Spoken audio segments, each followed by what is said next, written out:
Hello all United fans and of course all the other football fans around watching in on FUTV this morning. This live show today, I want to talk about what we did yesterday a little bit in terms of Man United being completely overpriced and outpriced out of the Premier League transfer market. When you're down, your rivals kick you. Your rivals will kick dirt in your face. And this is what's happening with the Premier League. I'm going to talk about the stories about not just Tyler Dibling from yesterday, but Semenyo as well. Anton Semenyo from Bournemouth. 70 million. Are you absolutely living on a different planet? What is going on? You've got him and then you've got Dusan Vlahovic, a proven striker on the European scene that is less than half the price of a one season. And it is one season. He is good, Semenyo, but let's be honest, he's only really come to the fore this season like many Bournemouth players have. So, where are Manchester United? Why are we being priced out? What are our other options? Angel Gomez is back on the scene. We have more talk about goalkeeping options and two more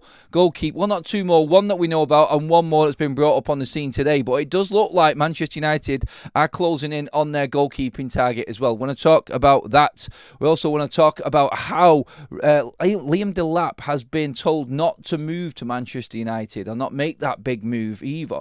Interesting from everyone going around the Premier League side of things and certain English players in particular, or players that are actually playing in the Premier League. I want to talk about that in general today, but we have some updates on quite a few players regarding possibles for Manchester United. Another Greek wonder kid. You've seen the goal that he scored against Scotland in the week. We're going to talk about him as well on Manchester United's radar, having turned down Manchester City.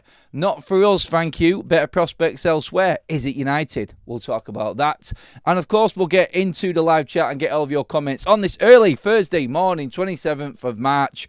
Manchester United still 5 days out from action, but it feels like it's getting closer. It feels like everything's getting prepared for the weekend. We're going to talk about all of the other stuff going around as well, obviously from the comment section and your questions. Get in there as well, everyone. Make sure you've subscribed so you can get involved in the live chat. If not, drop them in later on in the comment section. Thank you, everybody. Please give the video a like. It always helps and it boosts the channel. Thank you, everyone. Let's get into the show today and let's get talking, people. Right, okay. So, Dusan Vlahovic. You know I like Dusan Vlahovic. I think he is the exact profile type of player that Ineos and Manchester United are looking for this summer. There is a whole scouting mission going on Victor Osimhen at the moment. Just so we're clear, he is number one. We've said this before. Manchester United are scouting Osimhen, but it's not for his footballing qualities. They're going even deeper. And this is good, actually, for Manchester United because we're going that extra yard when it comes to making sure that there's a player coming to United that can handle what United are, that can handle everything that is Manchester United expectation-wise. United actually looking, and reports coming out, United are looking into his personal life, how he has settled into Turkey, how quickly he settled into Turkey. Going that extra mile, going that little bit more, just to make sure that a player characteristic-wise, like Ruben has talked about, fits in at Manchester United. Nothing left to say on Osimhen. Go do your work, United. Make sure he's the right man. I want to look at the other option today, which is Dusan Vlahovic, and why he is an option for United over someone like Anton Semenyo. Now, Bournemouth have come out and priced Semenyo at 70 million. I told you before, he's old enough, he's experienced enough, he's good enough, and, of course, he's got a big contract. The contract was what I pulled on Semenyo from the get-go. He is contracted in, I think, till 2029, and Bournemouth will go, new owners, new stadium on the horizon, training facilities, stabilised in the Premier League. Why are we even looking to get rid of our best players? If you want to, give us 70 million, and let's just go from there. Now, obviously, I think Bournemouth are in a better position than what Southampton are when they were asking prices for bleeding Tyler Dibling. We talked about that last night. That's a joke, but Semenyo's a different kettle of fish. This is an experienced forward in the Premier League that has rinsed Premier League defences this season and has been part of why Bournemouth have been in and about that top 10, even pushing top 4 at stages this season. Yes, they've dropped off a little bit now, as expected, but still, they have got some serious talent there in Ariello's team, and I feel like Semenyo is one of them. Now, I can see why they would push it out. Like, it is too much. It's ridiculous. 70 million is not worth that. He's a 50 million max player. And that's really pushing someone to pay above the odds for Semenyo right now. I think he's a 35-40 million. That's his market value for what he brings to a Premier League side right now. That's where he's at, but they're doubling it up because they don't need to sell. And this is the problem you've got right now. Why would Bournemouth try and do anyone else in the Premier League a favour? They have got new ambitious American owners in who want to build a new stadium, who are building and investing into a brand new training ground right now for Bournemouth, and their squad is capable. There is a chance still that Bournemouth could be playing European football next season, and already you can see the improvement in a club like Bournemouth in the Premier League that are using this method of finding this better talent, the scouting system, the data analysis in football which comes in, taking advantage of it and making it work for them. They don't need the money necessarily right now. They're placed quite handy. Their overheads are nowhere near other clubs around them. Yes, they've got a smaller stadium and it doesn't bring in as much money, but they didn't pay a lot for their players and they're in a fantastic position right now. So when you look at them, what are they going to do? They're going to take advantage of all of these failed bigger clubs like Spurs, like United, like possibly Manchester City this season to a certain extent from where they was last season. Other big clubs like Villa as well, who have fallen off this season, and they're going to rinse them for everything that they can.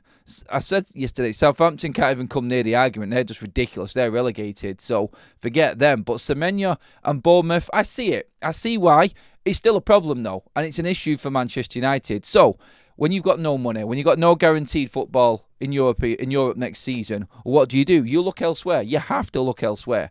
And if United's budget is stretching, like for instance, come on, Osimhen for 62 million, Semenya for 70 million. I mean, come on. Like the European football market is a lot more value for money, or has a lot more value for money than it does in the Premier League. I think everybody knows that, and you are being absolutely battered from pillar to post in every single transfer if you wanted to buy a Premier League player. We're looking at Liam Delap, who's also being relegated. It's going to cost the club upwards of 40 million to 50 million. More on him in a minute, actually, and what's happening with him. But Manchester United right now, we're looking at Semenya. I have contacted Bournemouth about him, or his agent, regarding the options and what the possibilities are. He's got a big contract. I don't see him moving. I'm going to be completely blunt and honest. I would like him. He's a great player, but United can't afford him. They cannot afford a player like that. And that is what we're up against right now. And why Dusan Vlahovic has come up on the scene. We talked about Osimhen, 62 million. Vlahovic, 30 to 35 million.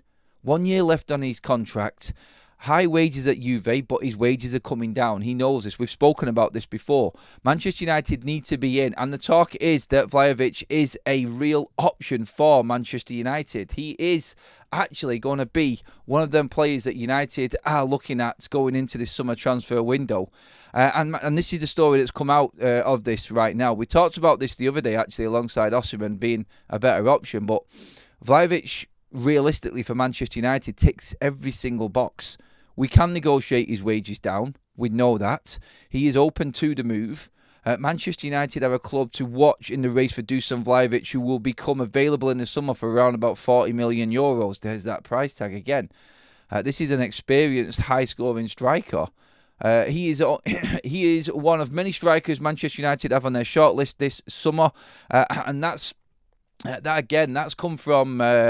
Let's bring it up now. Ekrem Kano, who has been talking, who is a football.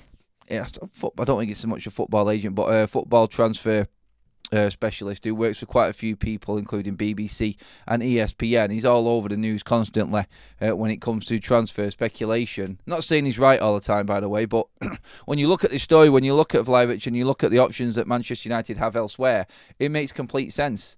Vlahovic 25. Yes, big wages, not a lot to pay in transfer fee, but I reckon you could have them wages in and put bonuses in for Vlahovic and he would be completely happy with that. I'm not saying I know him, I'm not saying that he is going to sign that deal, but where else is going to give him that money? Nowhere else can afford it right now. European football is in the mist and as he's being sucked in by financial fair play and every single club knows it. Even the agents who will try and push these deals know it. And this is what's happening in football right now. But this story coming out about Vlahovic is one that I think we need to pay attention to because, like we've said, Osimhen is open to United. Vlahovic is open to Manchester United. We cannot get both. Obviously, we heard what Jonathan David said the other day after beating USA on international duty for Canada. And he is not rushing his decision. He will make the right call.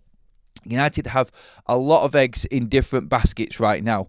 I believe that Vlahovic sits in the basket alongside Victor Osimhen. And then you've got Delap and David. So actually, no, when you look at it, in terms of quality and proven quality, you've got David, you've got Vlahovic, you've got Osimhen.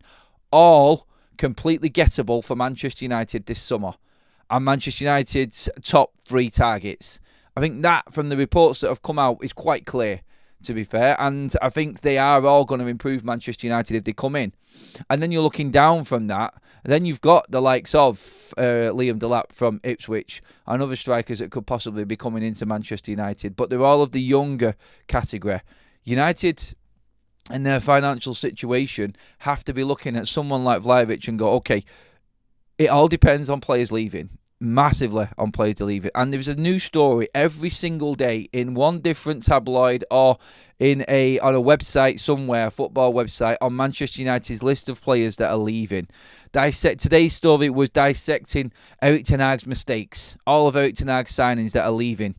And they're talking about, obviously, Eriksen, Antony, they're talking about Casemiro, they're talking about Johnny Evans, they're talking about Andre Onana, Altay Bayindir, all of these types of players that are going to be leaving Manchester United in the summer. That's the story today. Don't need to get into it. We know who we need to get rid of this summer. Rashford is a big one. Making sure that Sancho is out the door is another big one. And that opens up Manchester United's options for another forward coming in. Let's be clear on this. Sancho and Rashford have done nothing for Ruben Amorim at all. And right now, our money to spend on someone like Osimhen or Vlahovic. That's the situation financially for Manchester United. Both of them sales. Sancho is profit now because of his state of his contract and into his last year at the end of this summer. So we can cover and make a tiny little bit of profit on Jadon Sancho from what we paid for him. Rashford is pure profit. Them two are Manchester United's attacking option, and that's why you're hearing about the stories of Manchester United spending more in the forward line. Well, you look at it, it doesn't take a rocket scientist to understand the transfer situation. Sancho, Rashford, 2 forwards out, 1 big forward in, possibly 2 when you look at the wages. When you're talking £700,000 a week near enough for Sancho and Marcus Rashford. You add Antony to that, you're over 800 grand, nearly £1 million a week in wages in getting rid of Antony, Sancho and Rashford, who have done jack shit for Ruben Amorim, basically, have they? 3 forwards gone. You could bring 2 forwards in on that. And that's why I think United are on to David and on to one of Vlahovic or Osimhen. I think there's 2. I personally do believe he's going for 2 forwards. I know we've got Højlund there. I know we need other areas of the pitch. But if you can get Jonathan David on a free and still get another striker, Jonathan David can play in and around that area and alternate. And Ruben likes that versatility in his forward line. So, Rashford, Antony, Sancho, all out the door. That is key for United. They need to sell players to bring players in. Let's get that clear. That is everything about the budget. I think there is budget there. Not a lot of money in terms of transfers and what United can afford for this PSR year. But obviously, more money sold from players obviously helps everything going forward. When you then look and move across to the goalkeeping situation, United are looking to probably sell Bayindir and Andre Onana. Bring Vitek back and bring in one of the options going forward for the goalkeeper, which we are going to talk about in just a minute's time. I just want to get some comments from the live chat in a moment about the striker options right now. But it makes sense. Goalkeepers out, goalkeepers in. Forwards out, forwards in. This is where it works for Manchester United. And this is where we will see everything that's going on in the transfer markets and everything that's happening right now with Manchester United. And we'll see it all materialise.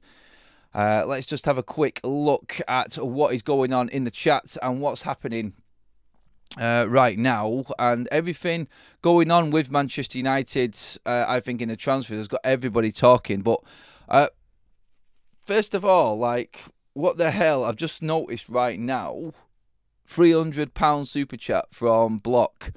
Was that a typo, mate? Have you done right? Please let me know if you want any money back, mate. I honestly, wow. I literally just been off my page going through my news and then turned the chat on and seen that Block has just sent a £300 super chat.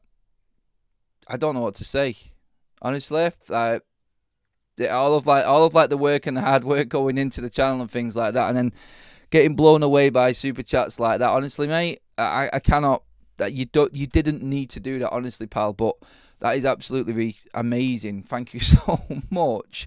I'll read out the super chat now. Sorry, I'm just trying to get my bearings again and come back down to earth. I've just been completely derailed by that there a little bit, but in a good way. Adam, I've been meaning to add a bit to your channel for a while. Bonus day today, so happy to give something back. You and the team do a fantastic job. Keeps me entertained on the train in the mornings. See you at the derby. £300 super chat. Whoa. Honestly, I don't know. That has just completely just blown me away. Honestly, mate, that is fantastic. Thank you so much. It means a lot that I get the appreciation for putting in the work and doing things like this. And I've said this all along. I have got the best community on YouTube. I know I have. And moments like that, wow, they are something else. Thank you so much, mate. That is absolutely ridiculous. It's amazing. I really do appreciate all the support from everybody. But that takes the biscuit right there, mates. You are a legend, Block. I love you. You're absolutely brilliant, mate. And that's, yeah, I love it. Rather have Osimhen, me, Vlahovic ain't all that. I don't think hardly tore Juve up. Has he so seen to have wanted high out for a? I think there's a few typos in it. High out for ages, not one to be taken. In terms of what Cal said there in Vlahovic, I get it. I know he's not the Osimhen. Osimhen is top targets. I would even put Jonathan David ahead of Osimhen, ahead of Vlahovic as well. It's a no-brainer that I think Osimhen is the best out of everyone we're looking at. It's clear, and United are doing their doubling down work on him. I reckon when you look at Osimhen, when you look at the situation, Manchester United now stepping up and doing this, I think is clear sign that they've got the go-ahead from the player.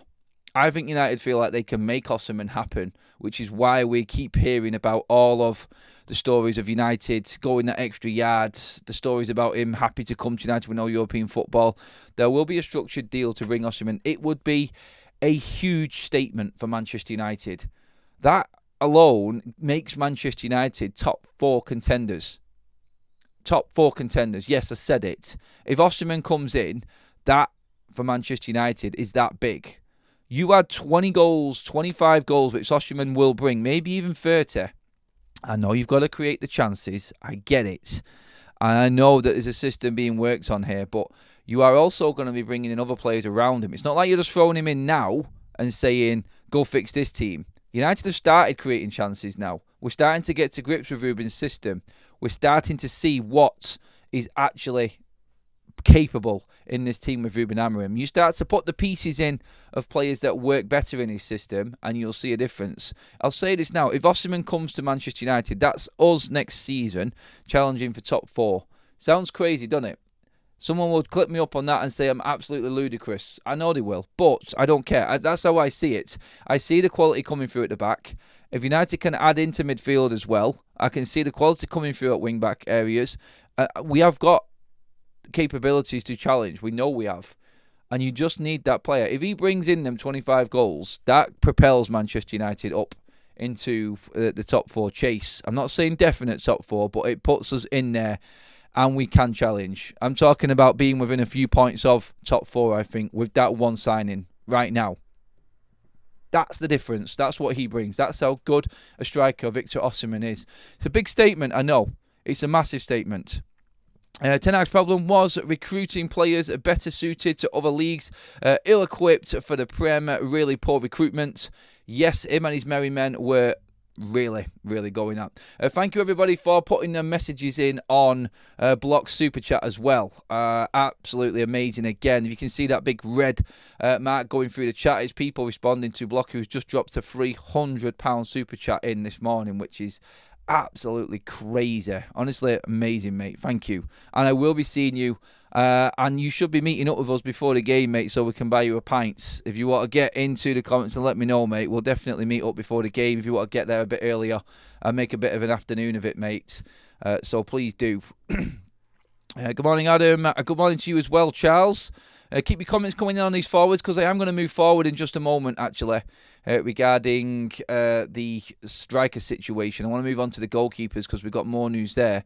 Looking forward to the Forest game. The way they play will suit Manchester United. We will see. Almac says, just get Jonathan David. Don't waste 60 million on Osimhen. You save money for Edison. I don't think it's a waste, though, is it? I think we're being a bit disrespectful to Osimhen on that. Look, I think what you're trying to say there is, could we use that money elsewhere if we bought David? Yes. It's not a waste of money. Can we utilise it better? You could argue. Osimhen's a better striker than David for me, but David is a close second behind him, and then you've got Vlahovic. All of these other players that Manchester United have been overpriced for in this market, especially the Premier League players, don't even bother. We don't need to bother. It's a no-go for United. Look, laugh at them, walk away, and build your team elsewhere. That's what needs to happen at Manchester United right now. United are a top 4 team with a top striker or forwards who can score. Not defensively poor, at the top striker and a consistent goalkeeper. Then I think we'll jump in the table next season. Yeah, and that's why we want to move on to goalkeepers next. A goalkeeping situation at Manchester United, and the news coming out. This is quite interesting, actually. We know from many sources, and you can see it going across the bottom of your screen, Senny Lemons is going to be 21 million this summer. That's what Manchester United can get him for. That seems cheap for a keeper that's going to be there for a decade. That is a major, major investment into a top goalkeeper for me. Now, you may think that he is the right option for Manchester United. You may think Trafford. You may think, like people have said, bringing Vitek back. But Manchester United, going off what I've been told, going off what I've read, what I've listened to, they're looking to move both Bayende and Onana out of Manchester United. And with both of them keepers gone and sold at the prices that they're looking for, that would give them enough money to go out and buy someone like Lamens. And I think that's where we're looking at right now. There is going to be, like I said before, forwards out to bring a forward in, keepers out to bring a keeper in. It's basic transfer policy, but it's simple and it's effective. You've got Vitek coming back, who should be Man United's number 2 at least. And that way, you've got a new keeper in who's better than what we've got. And you've got a quality backup in Vitek coming in there. There has to be some thought process behind that. But aside from Lamens, Manchester United, and there's another story going around today, this morning, that Diogo Costa from Porto is also emerging as a potential target for Manchester United this summer. Gimme Sport has run with this one. The Portugal international has long been on Manchester United's radar and has a release clause written into his contract. There is a release clause in his contract, but also, interestingly enough, on Costa, and this is a yes for me, he is an outstanding goalkeeper, still only 25, perfect age, masses and masses of experience at the highest level as well. As we know, obviously, playing for Portugal, playing for Porto, he is a brilliant keeper. Portuguese connection again, I know it is with Amorim and stuff, but you could literally get him for 30-35 million. He's more expensive, yes, but he also has only got 2 years left on his contract at the end of this season. And Porto are a selling club and will sell. So, looking at that, I think that is another option. I want to ask the chat, like Lemons, Trafford, all of these players that are jumping up onto the scene right now and being talked about as Manchester United targets, which goalkeeper would you go for? See, turning a negative into a positive. We're being outpriced by everything, and it is a shocking transfer scenario for Manchester United in certain players, but there's always another option. There's always a way out of this. And I keep saying this, Manchester United's recruitment team are savvy enough, knowledgeable enough, and experienced enough to handle this and get Manchester United through this transfer window with the right players coming in. And I just want to look at that and say, well, I personally feel like we have got other options there. I think Manchester United have got plenty of different categories in terms of price brackets, age players, experienced players, potential players, ready-to-go players. There is all sorts there. The goalkeeping situation is an absolute no-brainer. Anybody coming in right now who is worth anything is better than Andre Onana. Sounds really harsh again, doesn't it? But they are, and you know they are. And you can't even argue with me on that one. He isn't going to help Manchester United more than what any other goalkeeper coming in is going to do. Vitek is better. Bayende is better. Lamens is better. Trafford is better. Costa is better. Anyone you want. Chevalier is better. All of these goalkeepers that Manchester United can get for under probably 30 million are worth the investment, because these are long-term keepers who will play a Ruben Amorim system, who is confident in passing out from the back, who is going to help the defence feel more comfortable as well. And we can start to mould a Ruben style into this team. Without a goalkeeper, without a striker, it just does not function. You can put everything in, all of the middle piece. The ingredients are great, but if you haven't got the bread on either side of it to hold it all together and put it into a formation, then you won't be able to eat it. It's as simple as that. That's the best way I can describe it. Your 9 and your keeper are your 2 slices of bread. Everything in the middle only works if they are the best quality. You can go and buy your corner shop, cheap and nasty, happy shopper bread at either end. I don't mean that in disrespect to the rights of Rasmus Højlund. He's still coming through and could feature soon enough. Sorry, Rasmus. But you know what I mean? If you're pushing that all together and you've got the quality ingredients in the middle, it's just going to all fall out, isn't it, all over the table. You're not going to be able to eat it. It's like a crap Subway sandwich right now. You just overloaded the ingredients in the middle, which are great, and put it onto a crap piece of bread, and it's just falling apart. That's what it is. And that's Manchester United right now. But if you put them 2 elements in, then you're talking a different ball game altogether. And that's where United are at right now. And that's why the recruitment this summer is so key. But them 2 positions are absolutely mammoth for Manchester United. They're huge, and they need to be, I feel, the top priorities. I don't know what you're thinking, everybody. Get into the comments. Talk to me about them goalkeepers as well. Ineos won't pay Osimhen wages. Yes, they will, because they're restructuring it and the wages are coming down. You just need to look at what we've got structure-wise. Ineos will pay decent wages if the player earns them. The players, if they hit a certain mark, will earn a fortune at Manchester United. The bonuses and the incentives that are going to be brought into these deals are what every single club is going to be doing right now. Unless you're one of the top dogs, Madrid are not going to buy Osimhen. Barcelona, maybe, but I can't see it right now with their financial situation. Bayern Munich, no. You're looking at all of these top teams that pay top dollar for players. They're not in for him right now, and he knows it. So his deal is going to come down. His deal will be incentivized. I'm telling you right now, it will be.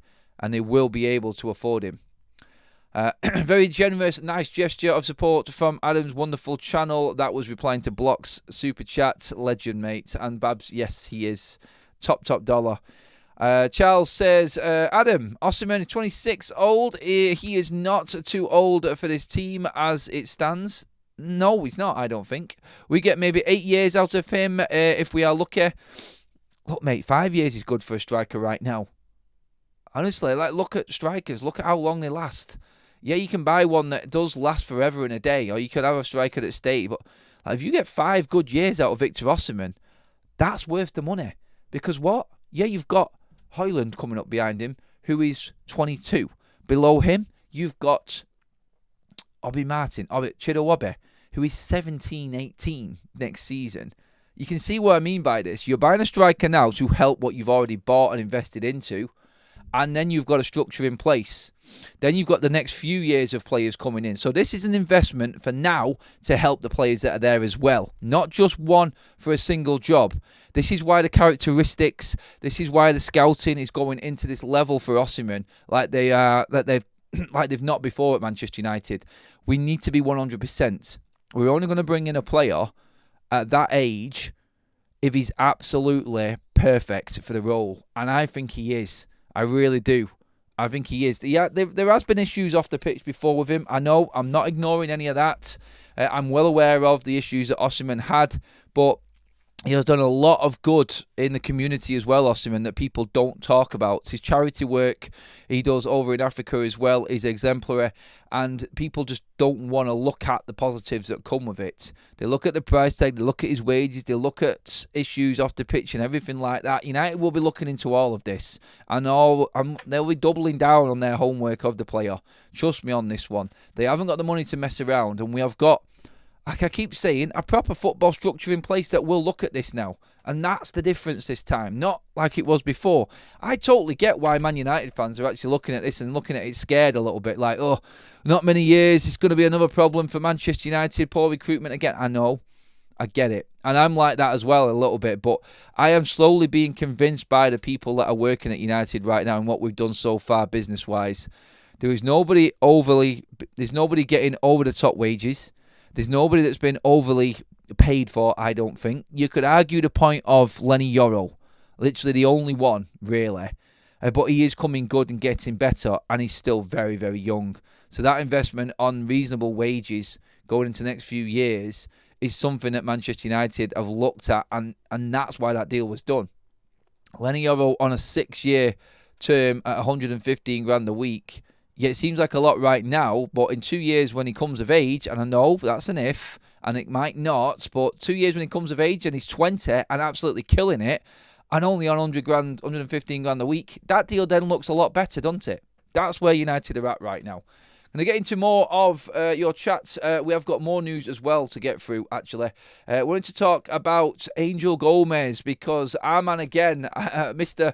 Ekrem Kano, is talking about Angel Gomez. And the story coming out on this one is Manchester United are considering re-signing Angel Gomez, who is in the final year of his contract at Lille, as we know, and expected to leave the French club on a free transfer this summer. You could pretty much write that yourself. I think we all know that. But again, what these journalists do is they drop little stories in, and they, for instance, an example of what the journalist world works like. You had Alex Crook of TalkSport yesterday, who said that Manchester United are openly moving Andre Onana on, and he wants to move, like a few other people. Then you had ESPN's Rob Dawson come out and say Andre Onana will only move from Manchester United if the club have told him that he can move. Now, that is basically just putting your marker post down as a journalist. Fabrizio Romano did it with Trent Alexander-Arnold. As said a year ago, and this deal is happening with Real Madrid. Broke here first, and he reposted his tweets from Trent Alexander-Arnold from a year ago, yes. But all it said on that tweet was, Real Madrid are monitoring the situation with Trent Alexander-Arnold and his contract situation a year ago. Yeah. And then he gets to bring that back and get a lot of traction from that. So this is what's happening now. Journalists will put down their markers on stories because they know something is coming. They know that something could come about and there is an option. This will cover all sorts of different clubs. It's not just United. And what they're saying here is he's not definitely moving to United. But what they're doing is they know that United are looking. They know that contact has been made. Agents would have talked to them because they need the price to go up. And they need a bidding war to start happening to get the best for their client and themselves. So United would have contacted Gomez. These discussions would be going on. And the journalists put down their stories and don't say too much in detail or say any definites. They just put them down and then they go back to them later on and say, yo, I told you months ago, we were all over this. This is how it works. So they will find out that talks are being had. The way I look at the Gomez story right now is it just proves that United are looking at Gomez as an option. And then we will discuss as fans whether you think he's good enough, is he physical enough, is he quick enough, intense to fit into a Ruben Amorim system. I don't know. He's not in the England setup anymore with Tuchel now that he's come in. He had his little hurrah under Karsle, and he is out of contract. And he's not signed for anyone yet. Now, I would normally say, look, why has no one gone in for him yet? If he's that good, why is no one in for him? But it's the same scenario with Jonathan David, funnily enough, at the same club. Can you imagine if Chevalier, Gomez and David all left in one season? Lille are going to be absolutely drained this summer in the transfer window, aren't they? For not a lot of money either. But whichever way you look at it with Gomez and Jonathan David, it's all hush-hush. And I think there is just certain stories being leaked out here and there just to keep it relevant and pump up enough hype for the agents to get their pound of flesh, is how I see it. And that is what will always happen in the transfer market. It is, and there's nothing we can do about it. Gomez Goalkeepers, strikers, talk to me. They're your headlines this morning, everybody. Let's get into the chat and see what everybody is saying. Not easy for United to get Garnacho and Goatford out. Both are problematic players, and then United bring in another problematic and egotistic striker in Osimhen. Disagree. Completely disagree. I don't think Garnacho is as much of a problem as Rashford, clearly, because he's playing. And I don't think Osimhen is as much of an issue as what Rashford is. Look, he's pulling up trees at another club right now in Galatasaray, so he's clearly doing something right. Rashford's not doing a lot. That's the difference. And this is all the hype about Marcus Rashford. I honestly don't know why Tuchel keeps on playing him. I don't get it. I really don't get it at all. Still can't make my mind up whether Angel would be a smart move. I know, it's a free transfer.